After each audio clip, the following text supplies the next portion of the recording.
think there were certainly questions that stood out. They tended to be the ones, well, obviously they were the ones that I hadn't thought of myself, things that hadn't occurred to me.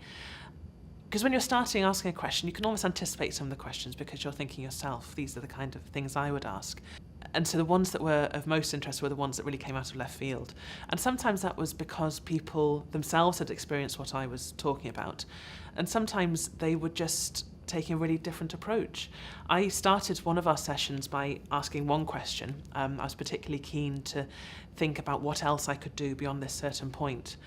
And I assumed the discussion would be about, well, I tried this in this kind of context. I thought it would be quite a constructive discussion on, well, how could you do that?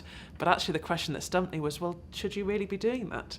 And that's actually been probably one of the key things I've learned is, well, maybe I shouldn't, and maybe I do need to. Part of my role then is to think about the contribution I do make, the contribution I should make, but also recognising there's only so much I can do. And as long as everybody understands that, expectations are appropriate, and I think in my case they have been, it's actually been my process of understanding limits to what I can do. I have a goal, I have a mandate, I have a vision that I want to sort of help us through, but I can only go so far with that. I need other people to come along with me, and that's part of my role, is to bring them along. But I can't do everything.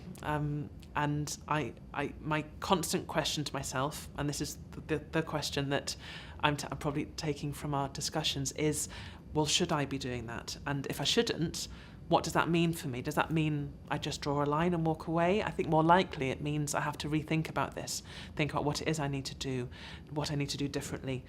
The types of questions that really stand out for me, I think you could split them into several broad kinds. So there were some where people would ask a question and I would think, actually, I know the answer to that.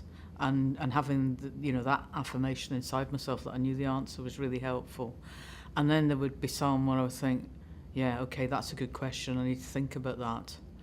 And then there'd be others where I think, oh, I never thought that. That's really kind of a very powerful new way of looking at things. And also sometimes people would ask things that challenged my assumptions. So they'd ask something and I'd think, oh, I've just assumed that that's what we should do or that that's right. And I think mainly what happened then was it made me look. And usually I came back to thinking, no, that is the right thing. But actually being forced to do the work of looking at the assumption was really helpful, both to check I was doing the right thing, but also sometimes so that I could then explain better to other people why we were doing what we were doing.